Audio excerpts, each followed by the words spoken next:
Privatisation जिंदाबाद जिंदाबाद। Free of cost privatisation. सत श्री अकाल, तुसी देख रहे हो ATC न्यूज़। असी अज पहुँचे हाँ बंगा विखे, जिथे कि अज देश व्यापी जो बैंकों वालों हड़ताल की गई है उहदे संबंध दे विच अज इत्थे गढ़शंकर चौंक बंगा विखे जो कि स्टेट बैंक ऑफ इंडिया की ब्रांच है, उत्थे वख-वख बैंकों तो अंपलाई इकट्ठे हुए ने और उन्होंने इत्थे रोस धरना मारिया होया है। आओ इन्हां नाल गल करते हैं भी ये जिहड़ी अज दी हड़ताल है ये किस वजह नाल कीती गई है और इहदे नाल इन्हां दीयां की मंगां ने। आओ इन्हां नाल गल करते हैं। इत्थे मौजूद ने कैनरा बैंक तो MP सिंह जी, तुहाडा स्वागत है जी साडे चैनल ते। ये की कारण है जी अज हड़ताल क्यों की गई है? मैं अज सारी पब्लिक नूं दसना चाहुंदा हां कि 1969 तो पहला सारिया बैंकां जिहड़ियां प्राइवेट सीआं, उस वेले AIVA दा यूनिट कायम किया गया, जिस विच साडे मरहूम नेता HL परवाना जी जो कि OBC दे विच काम करते सीगे, उन्होंने अपनी अणथक मेहनत के सदका AIVA दा यूनिट ऑल इंडिया लैवल ते कायम किया अते आवाज़ उठाई कि ਜਿਹੜੇ प्राइवेट बैंक ਹਨ ਇਹਨਾਂ ਨੂੰ ਸਰਕਾਰੀ ਕੀਤਾ ਜਾਵੇ, ਇਹਨਾਂ ਦਾ ਨੈਸ਼ਨਲਾਈਜੇਸ਼ਨ ਕੀਤਾ ਜਾਵੇ। ਉਹਨਾਂ ਨੂੰ ਭਾਵੇਂ ਆਪਣੀ ਨੌਕਰੀ ਵੀ ਗਵਾਣੀ ਪਈ ਪਰ ਫਿਰ ਵੀ ਉਹਨਾਂ ਨੇ ਆਪਣਾ ਜਿਹੜਾ ਟੀਚਾ ਸੀਗਾ ਉਹਨੂੰ ਛੱਡਿਆ ਨਹੀਂ ਅਤੇ ਬੈਂਕਾਂ ਦੇ ਵਿੱਚ ਏਕਾ ਕਰਕੇ ਉਹਨਾਂ ਨੇ ਆਪਣਾ ਜਿਹੜਾ ਟੀਚਾ ਸੀਗਾ ਬੈਂਕਾਂ ਦਾ ਨੈਸ਼ਨਲਾਈਜੇਸ਼ਨ ਕਰਾਉਣ ਦਾ ਉਹਦੇ ਉੱਪਰ ਚੱਲਦੇ ਰਹੇ ਤੇ ਆਖਿਰਕਾਰ ਨੂੰ ਜਿਹੜੀ ਭਾਰਤ ਸਰਕਾਰ ਨੂੰ 1969 ਨੂੰ ਜਿਹੜੀਆਂ ਪ੍ਰਾਈਵੇਟ ਬੈਂਕਾਂ ਸੀ ਉਹਨਾਂ ਨੂੰ ਸਰਕਾਰੀਕਰਨ ਕਰਨਾ ਪਿਆ। ਸੋ ਅੱਜ ਉਸ ਦੇ ਬਿਲਕੁਲ ਉਲਟ ਜਿਹੜੀਆਂ ਸਰਕਾਰਾਂ ਹਨ, ਜਿਹੜੀਆਂ ਪਿੱਛੇ ਮਿਹਨਤਾਂ ਕਰਕੇ ਸਟਰਗਲਾਂ ਕਰਕੇ ਉਹਨਾਂ ਨੂੰ ਨੈਸ਼ਨਲਾਈਜੇਸ਼ਨ ਕਰਾਇਆ ਗਿਆ ਸੀਗਾ, ਅੱਜ ਸਰਕਾਰ ਮੁੜ ਸਾਨੂੰ ਮੁੜ ਵਾਪਸ ਉਸੇ ਧੱਕਣਾ ਉਸੇ ਜਗ੍ਹਾ ਤੇ ਧੱਕਣਾ ਚਾਹੁੰਦੀ ਆ ਕਿ ਬੈਂਕਾਂ ਜਿਹੜੀਆਂ ਸਰਕਾਰੀ ਨਹੀਂ ਰਹਿਣੀਆਂ ਚਾਹੀਦੀਆਂ, ਇਹਨਾਂ ਦਾ ਪ੍ਰਾਈਵੇਟਾਈਜੇਸ਼ਨ ਕਰਨਾ ਚਾਹੀਦਾ ਆ। ਮੈਂ ਆਮ ਪਬਲਿਕ ਨੂੰ ਦੱਸਣਾ ਚਾਹੁੰਦਾ ਕਿ ਜਿਹੜੀਆਂ ਪ੍ਰਾਈਵੇਟ ਬੈਂਕਾਂ ਹਨ ਤੁਸੀਂ ਉੱਥੇ ਜਾਂਦੇ ਹੋ, ਤੁਹਾਨੂੰ ਘੱਟੋ ਘੱਟ ਖਾਤਾ ਖੁਲਾਉਣ ਵਾਸਤੇ 5000 ਰੁਪਏ ਦਾ ਜਿਹੜਾ ਬੈਲੈਂਸ ਰੱਖਣਾ ਪੈਂਦਾ ਆ, ਜਦੋਂ ਕਿ ਸਰਕਾਰੀ ਬੈਂਕਾਂ ਦੇ ਵਿੱਚ ਆਪਾਂ ਦੇਖਦੇ ਆ 1000 ਰੁਪਏ ਦਾ ਖਾਤਾ ਖੁੱਲ ਜਾਂਦਾ ਘੱਟੋ ਘੱਟ ਅਤੇ ਜ਼ੀਰੋ ਬੈਲੈਂਸ ਵਾਲੇ ਵੀ ਖਾਤੇ ਹਨ ਸਾਡੇ ਕੋਲ। ਸਾਥੀਓ, ਪਿੱਛੇ ਜਿੰਨੀਆਂ ਵੀ ਨੈਸ਼ਨਲ ਲੈਵਲ ਦੀਆਂ ਸਕੀਮਾਂ ਜਿਹੜੀਆਂ ਪ੍ਰਧਾਨ ਮੰਤਰੀ ਨਰਿੰਦਰ ਮੋਦੀ ਜੀ ਨੇ ਥੋਪੀਆਂ ਸੀਆਂ ਬੈਂਕਾਂ ਤੇ, ਉਹ ਵੀ ਵੱਧ ਤੋਂ ਵੱਧ ਜਿਹੜੀਆਂ ਪਬਲਿਕ ਸੈਕਟਰ ਬੈਂਕਾਂ ਵਿੱਚ ਕੀਤੀਆਂ ਗਈਆਂ। मैं ਤੁਹਾਨੂੰ ਦੱਸਣਾ ਚਾਹੁੰਦਾ ਕਿ 23 ਅਗਸਤ 2014 ਤੋਂ ਲੈ ਕੇ 29 ਅਗਸਤ 2014 ਤੱਕ ਸਾਡੀਆਂ ਸਮੂਹ ਪਬਲਿਕ ਸੈਕਟਰ ਬੈਂਕਾਂ ਦੇ ਵਿੱਚ 1 ਕਰੋੜ 80 ਲੱਖ ਖਾਤੇ ਖੋਲ੍ਹ ਕੇ ਇੱਕ ਵਰਲਡ ਰਿਕਾਰਡ ਪੇਸ਼ ਕੀਤਾ ਗਿਆ ਸੀਗਾ। ਇਹ ਸਾਡੇ ਸਾਰਿਆਂ ਦੀ ਅਣਥੱਕ ਮਿਹਨਤ ਸਦਕਾ ਹੀ ਹੋਇਆ। ਉਹਦੇ ਵਿੱਚ ਤੁਸੀਂ ਦੇਖ ਲਓ ਪ੍ਰਾਈਮ ਮਿਨਿਸਟਰ ਜਨ ਧਨ ਯੋਜਨਾ, ਪ੍ਰਾਈਮ ਮਿਨਿਸਟਰ ਸੁਰੱਖਿਆ ਬੀਮਾ ਯੋਜਨਾ, ਅਟਲ ਪੈਨਸ਼ਨ ਯੋਜਨਾ, ਕਿੰਨੀਆਂ ਸਕੀਮਾਂ ਹਨ ਜਿਹੜੀਆਂ ਸਿਰਫ ਪਬਲਿਕ ਸੈਕਟਰ ਦੇ ਵਿੱਚ ਹੀ ਲਾਗੂ ਕੀਤੀਆਂ ਗਈਆਂ।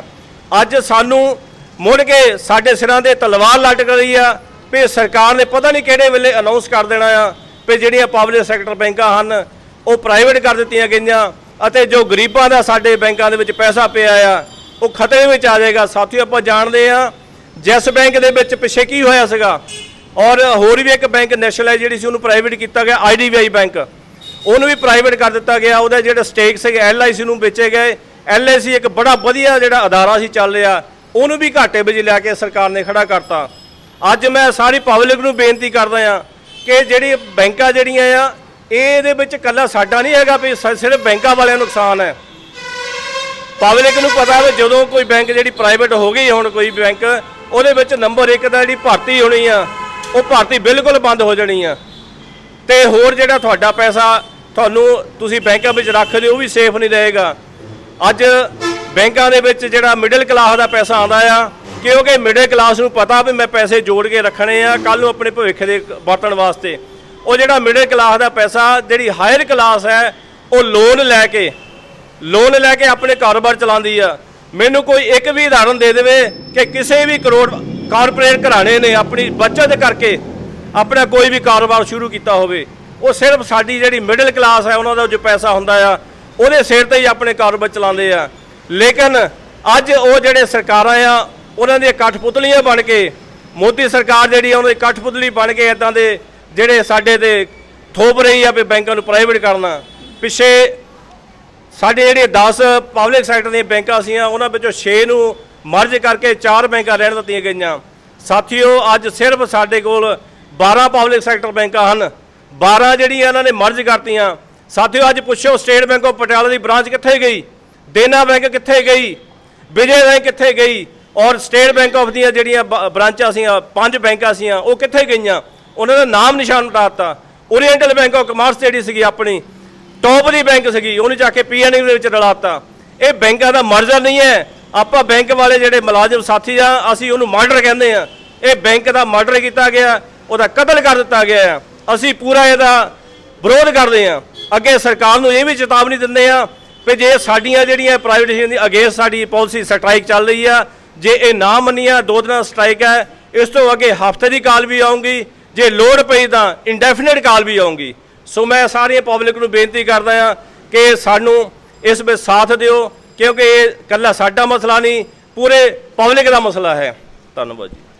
ਇਹ ਜਿਸ ਤਰ੍ਹਾਂ ਤੁਸੀਂ ਦੱਸਿਆ ਕਿ ਕੁਝ ਬੈਂਕਾਂ ਮਰਜ ਕਰਕੇ, ਜਿਸ ਤਰ੍ਹਾਂ ਓਰੀਐਂਟਲ ਬੈਂਕ ਨੂੰ ਪੀਐਨਬੀ 'ਚ ਕਰਦਾ ਗਿਆ ਜਾਂ ਜਿੱਦਾਂ ਵਿਜੇ ਬੈਂਕ ਨੂੰ ਬੈਂਕ ਆਫ ਬੜੌਦਾ 'ਚ ਮਿਲਾ ਦਿੱਤਾ ਗਿਆ, ਇਹ ਜਿਹੜੀ ਤੁਹਾਡੀ ਅੱਜ ਹੜਤਾਲ ਹੈ ਕਿ ਉਹਦੇ ਕਾਰਨ ਹੈ ਜਾਂ ਪ੍ਰਾਈਵੇਟਾਈਜੇਸ਼ਨ ਹੋਣ ਕਾਰਨ ਹੈ? ਔਰ ਇੱਕ ਗੱਲ ਹੋਰ ਅਸੀਂ ਜਾਣਨਾ ਚਾਹਾਂਗੇ ਕਿ ਜਿਹੜੀਆਂ ਇਹ ਬੈਂਕਾਂ ਮਰਜ ਕੀਤੀਆਂ ਜਾਂਦੀਆਂ ਨੇ ਉਹਦਾ EMPLOYEE ਨੂੰ ਕੀ ਨੁਕਸਾਨ ਹੈ? ਸਾਥੀਓ ਜਿਹੜੀ ਬੈਂਕ ਮਰਜ ਕੀਤੀ ਜਾਂਦੀ ਹੈ ਉਹਦੇ ਵਿੱਚ EMPLOYEE ਨੂੰ ਕੋਈ ਨੁਕਸਾਨ ਨਹੀਂ ਹੁੰਦਾ। EMPLOYEE ਨੂੰ ਐਜ਼ ਇਟ ਇਜ਼ ਜਿਹੜੀ ਆ ਜੋਬ ਮਿਲ ਜਾਂਦੀ ਆ, ਲੇਕਿਨ ਹਰਾਸਮੈਂਟ ਜਿਹੜੀ ਪਬਲਿਕ ਦੀ ਹੁੰਦੀ ਆ, ਪਬਲਿਕ ਨੂੰ ਹਰਾਸਮੈਂਟ ਜਾਣਾ ਪੈਂਦਾ ਆ। ਆਪਾਂ ਦੇਖੀਏ ਇੱਕ ਬ੍ਰਾਂਚ ਦੇ ਵਿੱਚ ਦੂਜੀ ਬ੍ਰਾਂਚ ਮਰਜ ਹੋ ਜਾਂਦੀ ਆ, ਸਟਾਫ ਉੱਥੇ ਉਨਾ ਹੀ ਰਹਿੰਦਾ ਆ, ਜਦੋਂ ਕਿ ਜਿਹੜਾ ਕੰਮ ਦੂਸਰੀ ਬ੍ਰਾਂਚ ਦੇ ਵਜਾ ਕੇ ਉਹ ਕੰਮ ਡਬਲ ਹੋ ਜਾਂਦਾ ਆ ਤੇ ਪਬਲਿਕ ਨੂੰ ਜਿਹੜੀ ਸਰਵਿਸ ਦੇ ਵਿੱਚ ਬੜੀ ਦਿੱਕਤ ਆਉਂਦੀ ਆ। ਸੋ ਇਸ ਕਰਕੇ ਜਿਹੜਾ ਮਰਜਰ ਹੋਣਾ ਆ ਇਹ ਸਾਡੇ ਹਿੱਤ ਵਿੱਚ ਨਹੀਂ ਹੈ, ਪਬਲਿਕ ਦੇ ਹਿੱਤ ਵਿੱਚ ਨਹੀਂ ਹੈ, ਕਿਉਂਕਿ ਸਾਡਾ ਜਿਹੜਾ ਇੰਡੀਆ ਹੈ developing country, under development country ਹੈ। ਇੱਥੇ ਸਾਨੂੰ ਵੱਧ ਤੋਂ ਵੱਧ ਬੈਂਕਿੰਗ ਸੇਵਾਵਾਂ ਦੇਣ ਦੀ ਲੋੜ ਹੈ।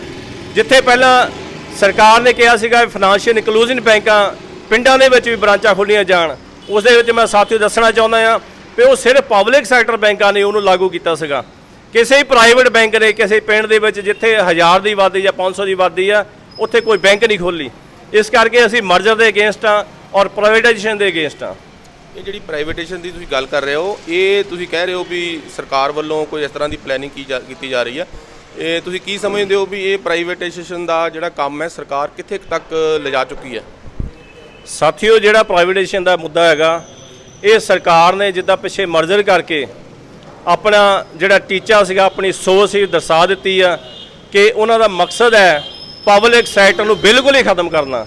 ਸਾਥੀਓ ਪਿੱਛੇ ਨੀਤੀ ਆਯੋਗ ਦਾ ਇੱਕ ਸਟੇਟਮੈਂਟ ਆਈ ਆ, ਉਹਦੇ ਵਿੱਚ ਉਹਨਾਂ ਨੇ 100 ਦੇ ਕਰੀਬ ਇੱਕ ਲਿਸਟ ਦਿੱਤੀ ਆ ਪਬਲਿਕ ਸੈਕਟਰ ਅਦਾਰਿਆਂ ਦੀ। ਉਹ 100 ਪਬਲਿਕ ਸੈਕਟਰ ਅਦਾਰੇ ਜਿਹੜੇ ਆ ਸਰਕਾਰ ਨੇ ਵੇਚਣ ਵਾਸਤੇ ਨੀਤੀ ਆਯੋਗ ਨੇ ਦਿੱਤੀ ਹੈ। ਸੋ ਉਸ ਨੀਤੀ ਆਯੋਗ ਨੂੰ ਇੰਪਲੀਮੈਂਟ ਕਰਦੇ ਹੋ ਉਹਨਾਂ ਨੇ ਜਿਹੜਾ ਬੈਂਕਾਂ ਤੋਂ ਸ਼ੁਰੂ ਕਰ ਦਿੱਤਾ ਆ। ਹੋਰ ਵੀ ਅਦਾਰੇ ਆਪਾਂ ਨੂੰ ਪਤਾ ਆ, ਏਅਰਪੋਰਟ ਜਿਹੜੇ ਠੇਕੇ ਦਿੱਤੇ ਜਾ ਚੁੱਕੇ ਆ, ਰੇਲਵੇ ਦਾ ਪ੍ਰਾਈਵੇਟਾਈਜੇਸ਼ਨ ਕੀਤਾ ਜਾ ਰਿਹਾ ਆ, BSL ਨੂੰ ਘਾਟੇ ਵਿੱਚ ਲਿਜਾਇਆ ਜਾ ਰਿਹਾ ਕਿ ਕੱਲ੍ਹ ਨੂੰ ਪਬਲਿਕ ਇਹ ਨਾ ਕਵੇ ਵੀ ਇਹਨੂੰ ਪ੍ਰਾਈਵੇਟ ਕਿਉਂ ਕਰ ਦਿੱਤਾ ਆ। ਇਸ ਕਰਕੇ ਅਸੀਂ ਪ੍ਰਾਈਵੇਟਾਈਜੇਸ਼ਨ ਦੇ ਅਗੇਂਸਟ ਆ। ਬਹੁਤ ਧੰਨਵਾਦ ਜੀ। ਇੱਥੇ ਗੱਲ ਕਰਦੇ ਹਾਂ, ਹੋਰ ਵੀ ਇੱਥੇ ਬੈਂਕ ਦੇ EMPLOYEE ਖੜੇ ਨੇ। ਕੀ ਨਾਂ ਜੀ ਤੁਹਾਡਾ? ਸੁਰਿੰਦਰ ਮੋਹਨ ਮੇਰਾ ਨਾਂ ਹੈ ਜੀ। ਮੈਂ state bank of India the EMPLOYEE ਹਾਂ, ਇਹ ਹੁਣ ਐਜ਼ ਵੇਲੇ ਰਿਟਾਇਰਡ EMPLOYEE। ਕੀ ਕਹੋਗੇ ਅੱਜ ਦੀ ਹੜਤਾਲ ਬਾਰੇ? ਅੱਜ ਦੀ ਹੜਤਾਲ ਜਿਹੜੀ ਹੈਗੀ ਆ ਇਹ ਸਮੁੱਚੇ ਇੰਡੀਆ ਦੇ ਵਿੱਚ ਕਰੀਬ ਸਾਰੀਆਂ ਬੈਂਕਾਂ ਦੇ ਯੂਨਾਈਟਿਡ ਫਰਮ ਵੱਲੋਂ ਕਾਲ ਹੈ। 10 ਲੱਖ EMPLOYEE ਜਿਹੜਾ ਇਹ ਸਟ੍ਰਾਈਕ ਦੇ ਵਿੱਚ ਆਪਣੀ ਸ਼ਮੂਲੀਅਤ ਕਰ ਰਿਹਾ। ਮੇਨ ਇਹਦੇ ਵਿੱਚ ਜਿਹੜਾ ਸਭ ਤੋਂ ਭਖਦਾ ਮਸਲਾ ਉਹ ਪ੍ਰਾਈਵੇਟਾਈਜੇਸ਼ਨ ਦਾ ਹੀ ਹੈ। ਬੈਂਕਾਂ ਨੂੰ ਜਿਸ ਤਰ੍ਹਾਂ ਦਿਨੋਂ ਦਿਨ ਪ੍ਰਾਈਵੇਟ ਕੀਤਾ ਜਾ ਰਿਹਾ, ਪਹਿਲੇ ਇੰਡੀਵਿਜੂਅਲ ਗਰੁੱਪ ਸੀਗੇ ਉਹਨਾਂ ਨੂੰ ਇਕੱਠੇ ਕਰਕੇ 2-2 4-4 ਬੈਂਕਾਂ ਜਿਹੜੀਆਂ ਇਕੱਠੀਆਂ ਕਰ ਦਿੱਤੀਆਂ ਗਈਆਂ। ਐਜ਼ ਪ੍ਰੈਜੈਂਟ ਜੋ ਬੈਂਕ ਦੀ ਕੰਡੀਸ਼ਨ ਆ ਉਹਦਾ ਜਿਹੜਾ ਸਿਸਟਮ ਆ ਉਹ ਸਾਰਾ ਡਿਸਟਰਬ ਹੋ ਚੁੱਕਾ ਹੈ। EMPLOYEE ਜਿਹੜਾ ਹੈਗਾ ਉਹ ਜਦੋਂ ਇੱਕ ਬ੍ਰਾਂਚ ਤੋਂ ਦੂਸਰੀ ਬ੍ਰਾਂਚ ਸ਼ਿਫਟ ਹੁੰਦਾ ਹੈ ਉਹਦੇ ਨਾਲ EMPLOYEE ਦੀ ਉਹ ਸਟਰੈਂਥ ਦੇਖ ਕੇ ਉਹਨਾਂ ਦੀ ਸ਼ਾਂਤੀ ਕੀਤੀ ਜਾਂਦੀ ਆ। ਇਹ ਜਿਹੜੀ ਪ੍ਰਾਈਵੇਟਾਈਜੇਸ਼ਨ ਹੈਗੀ ਆ ਇਹ ਬੈਂਕ ਦੇ ਨਾ ਤਾਂ ਫੇਵਰ ਦੇ ਵਿੱਚ ਆ ਨਾ ਹੀ ਪਬਲਿਕ ਦੇ ਫੇਵਰ ਦੇ ਵਿੱਚ ਆ। ਜੇ ਗੱਲ ਕਰੀਏ ਅੱਜ ਦੀ ਹੜਤਾਲ ਬਾਰੇ, ਜਿੱਦਾਂ ਕਿ ਤੁਸੀਂ ਹੜਤਾਲ ਲਈ ਅੱਜ ਸੋਮਵਾਰ ਦਾ ਦਿਨ ਗਿਣਿਆ ਤੇ ਸ਼ਨੀਵਾਰ ਵੀ ਬੈਂਕ ਹੌਲੀਡੇ ਸੀਗਾ, ਕੱਲ ਸੰਡੇ ਆ ਗਿਆ, ਅੱਜ ਤੁਸੀਂ ਸੋਮਵਾਰ ਹੜਤਾਲ ਕਰ ਰਹੇ ਹੋ ਤੇ ਕੱਲ ਦਾ ਦਿਨ ਵੀ ਤੁਸੀਂ ਹੜਤਾਲ ਰੱਖਿਆ। 4 ਦਿਨ ਲੋਕਾਂ ਨੂੰ ਜਿਹੜੀ ਪਰੇਸ਼ਾਨੀ ਹੋਊਗੀ, ਕੀ ਤੁਸੀਂ ਇਹ ਗਿਣ ਮਿੱਥ ਕੇ ਰੱਖਦੇ ਹੋ ਵੀ ਲੋਕਾਂ ਨੂੰ ਜ਼ਿਆਦਾ ਤੋਂ ਜ਼ਿਆਦਾ ਪਰੇਸ਼ਾਨ ਕੀਤਾ ਜਾਵੇ, ਸਰਕਾਰ ਤੁਹਾਡੀਆਂ ਮੰਗਾਂ ਮੰਨੇ? ਨਹੀਂ, ਇਹ ਬਿਲਕੁਲ ਮਤਲਬ ਗਲਤ ਸੋਚ ਹੈਗੀ ਆ, ਕਿਉਂਕਿ ਪਬਲਿਕ ਦੇ ਨਾਲ ਜਿਹੜੇ ਬੈਂਕ ਆ ਉਹ ਪਬਲਿਕ ਦੇ ਨਾਲ ਹੀ ਚੱਲਦੇ ਆ ਗਿਆ। ਸਾਡਾ ਮਤਲਬ ਮੇਨ ਜਿਹੜਾ ਹੈਗਾ ਆ, ਜੇ ਪਬਲਿਕ ਸਾਡੇ ਕੋਲ ਆਏਗੀ ਤਾਂ ਬੈਂਕ ਜਿਹੜਾ ਸਰਵਾਈਵ ਕਰੇਗਾ। ਜਿਹੜੀ ਇਹ ਸਟ੍ਰਾਈਕ ਆ, ਸਟ੍ਰਾਈਕ ਦੇ ਨਾਲ ਮੇਰਾ ਖਿਆਲ ਹੈ ਪਬਲਿਕ ਨੂੰ ਜ਼ਿਆਦਾ ਤਕਲੀਫ ਨਹੀਂ ਹੋਣੀ ਚਾਹੀਦੀ। ਜੇ ਆਪਾਂ ਪਿੱਛੇ ਨਿਗਾਹ ਮਾਰ ਲਈਏ, ਇੱਕ ਕਰੋਨਾ ਦਾ ਦੌਰ ਜਦੋਂ ਚੱਲਿਆ, ਕਰੀਬ 1 ਸਾਲ ਤੋਂ ਉੱਪਰ ਹੋ ਗਿਆ, ਇਹ ਇੱਕੋ ਇੱਕ ਬੈਂਕ ਅਦਾਰਾ ਸੀਗਾ ਇਹੋ ਜਿਹਾ ਜਿਹੜਾ ਵੀ ਕਦੇ ਵੀ ਬੰਦ ਨਹੀਂ ਹੋਇਆ। ਕਰੋਨਾ ਦੇ ਵਿੱਚ ਵੀ ਇਹ ਚੱਲਦਾ ਰਿਹਾ, ਪਰ ਅੱਜ ਦੇ 2 ਦਿਨ ਦੇ ਨਾਲ ਮੈਨੂੰ ਲੱਗਦਾ ਕਿ ਪਬਲਿਕ ਨੂੰ ਜ਼ਿਆਦਾ ਪ੍ਰੋਬਲਮ ਨਹੀਂ ਆਏਗੀ। ਪਬਲਿਕ ਨੂੰ ਸਮਾਂ ਕਿ ਇਸ ਅਦਾਰੇ ਦੇ ਨਾਲ ਖੜਨਾ ਚਾਹੀਦਾ ਕਿ ਇਹਨਾਂ ਨੇ ਸਾਡਾ ਉਸ ਟਾਈਮ ਵੀ ਸਾਡਾ ਜਿਹੜਾ ਹੱਥ 'ਚ ਬਾਂਹ ਫੜੀ ਹੈ ਸਾਡੀ, ਤਾਂ ਇਹਨਾਂ ਨੇ ਹਮੇਸ਼ਾ ਆਪਣੀਆਂ ਜਿੰਨੀਆਂ ਸੇਵਾਵਾਂ ਹੈਗੀਆਂ ਪਬਲਿਕ ਨੂੰ ਦਿੱਤੀਆਂ। ਅਸੀਂ ਇਹ ਜਾਣਨਾ ਚਾਹੁੰਦੇ ਸੀ ਵੀ ਤੁਸੀਂ ਇਹ 2 ਛੁੱਟੀਆਂ ਤੋਂ ਬਾਅਦ ਅੱਜ ਸੋਮਵਾਰ ਦਾ ਦਿਨ ਹੀ ਕਿਉਂ ਰੱਖਿਆ? ਕਿਉਂਕਿ ਦੇਖੋ, ਕੋਈ ਵੀ ਚੀਜ਼ ਹੈਗੀ ਆ, ਜੇ ਉਸ ਨੂੰ ਤੁਸੀਂ ਇੰਪਲੀਮੈਂਟ ਕਰਵਾਉਣਾ ਹੈਗਾ, ਕੋਈ ਕਿਸੇ ਨਾ ਕਿਸੇ ਤਰ੍ਹਾਂ ਪ੍ਰੈਸ਼ਰ ਕੀਤਾ ਜਾਂਦਾ ਹੈ। ਜੇ ਗਵਰਨਮੈਂਟ ਨੂੰ ਅਸੀਂ ਪ੍ਰੈਸ਼ਰਾਈਜ਼ ਕਰਾਂਗੇ ਉਹ ਤਾਂ ਹੀ ਸਾਡੇ ਵੱਲ ਧਿਆਨ ਦੇਗੀ। ਜੇ ਇਸ ਚੀਜ਼ ਨੂੰ ਤੁਸੀਂ ਵੈਸੇ ਵੀ ਦੇਖ ਸਕਦੇ ਹੋ ਕਿ ਹੁਣ ਮੈਂ ਕਿਸਾਨੀ ਮੁੱਦੇ ਦੀ ਗੱਲ ਕਰਾਂ, 100 ਦਿਨ ਤੋਂ ਉੱਪਰ ਉਹ ਬੈਠਿਆਂ ਨੂੰ ਹੋ ਗਿਆ ਵਿਚਾਰਿਆਂ ਨੂੰ, ਉਹਨਾਂ ਵੱਲ ਪਬਲਿਕ ਵੱਲ ਗਵਰਨਮੈਂਟ ਕੋਈ ਵੀ ਧਿਆਨ ਨਹੀਂ ਦੇ ਰਹੀ। ਸਾਡੇ ਤਾਂ ਅਸੀਂ 2 ਦਿਨ ਦੇ ਹੀ ਹਜੇ ਕੀਤਾ ਆ, ਪਰ ਅਸੀਂ ਤੁਹਾਨੂੰ ਇਹ ਦੱਸਣਾ ਚਾਹੁੰਦੇ ਹਾਂ ਕਿ ਆਉਣ ਵਾਲੇ ਟਾਈਮ ਦੇ ਵਿੱਚ ਜੇ ਸਾਡੀ ਇੰਡੈਫੀਨਿਟ ਸਟ੍ਰਾਈਕ ਵੀ ਹੋਈ, ਅਸੀਂ ਉਹਦੇ ਵਿੱਚ ਆਪਣੇ ਸਾਰੇ ਸਟਾਫ ਨੂੰ ਤੇ ਪਬਲਿਕ ਨੂੰ ਨਾਲ ਲੈ ਕੇ ਦੁਬਾਰਾ ਇਸ ਤਰ੍ਹਾਂ ਜ਼ੋਰਦਾਰ ਜਿਹੜੀ ਪ੍ਰੋਟੈਸਟ ਕਰਾਂਗੇ ਤੇ ਸਰਕਾਰ ਦੇ ਕੰਨੀ ਆਪਣੀਆਂ ਜਿਹੜੀਆਂ ਪ੍ਰਾਈਵੇਟੇਸ਼ਨ ਦੇ ਅਗੇਂਸਟ ਸਾਡੀਆਂ ਮੁਹਿੰਮਾਂ ਉਹਨੂੰ ਜ਼ੋਰ ਹੋਰ ਤਕੜਾ ਕਰਾਂਗੇ। ਬਹੁਤ ਧੰਨਵਾਦ ਜੀ।